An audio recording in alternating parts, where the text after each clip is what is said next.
What has been your highest point in your career? Well, in my younger days, I had a lot of high points, if you know what I mean. But I need the Snickers part out. I think I'd have to say 96 when I went on the spontaneous combustion tour and got married at the end of that tour. That was probably and where are you? That was probably the high point in my career, or my life, I should say, not my career. Awesome.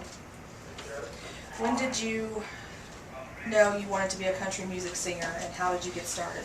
Well, I mean, I always loved music. I mean, I grew up loving music. My mom was a music fan, and I mean, I remember as a kid, I knew all the Tammy Wynette songs and George Jones songs, and all the Beach Boys. My mom loved the Beach Boys, so I knew every Beach Boys song from front to back when I was a kid. I could sing every one of those songs. And then my stepdad, Horace, drove an 18-wheeler.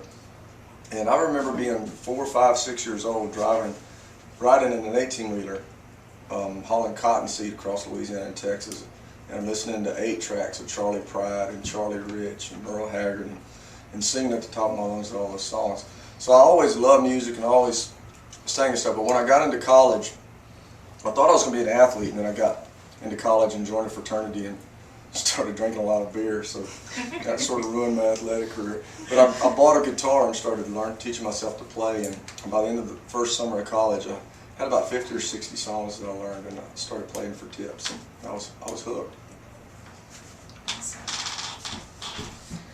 What qualities do you like most in women? I gotta be careful here, don't I? No, I mean, ultimately, you gotta be smart, to me. I mean, you know, smart and independent. I think that a woman who doesn't need a man is very attractive to me. And I think that, of course, because of the way I grew up and sort of abusive, my mom went through some abuse and stuff. So I like to see I like a strong, independent woman. I married one. What keeps you motivated to tour year after year? Money. I got 3 daughters. That's No, yeah, you need money. 3 daughters. I just love, I mean, I don't think anybody ever gets in this business and they think about being in a studio in a little room, you know, where it's hot and get bored and tired and singing the same song. I don't think you ever think about that. I mean, although I love doing that in the studio, I think when you think about doing this for a living, being a rock star or whatever, you think about being on stage in front of thousands of people and just cutting loose every night. And there's nothing like it. I mean, there's no feeling like it than being on stage in front of all those people.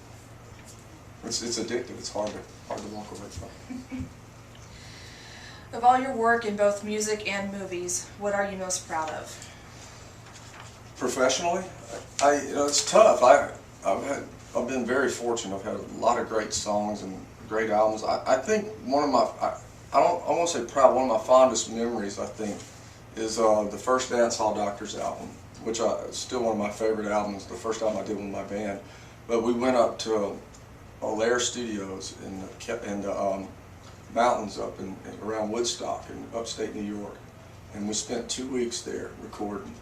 And that was one of the best experiences. It reminded me, or not that it reminded me because I don't know anything about it, but felt like what those guys would have done in the 70s, making that great music that they made throughout the 70s, and it felt like that sort of experience to us. We were 7,000 acres in the top of a mountain in an old Dutch farmhouse that was turned into a studio with 3 foot of snow outside and fireplaces everywhere, and just sort of like a bunch of guys in a submarine. You know, they're just making music, and that was one of the best experiences I've had. Awesome. Okay. Good job. Thanks, Sam.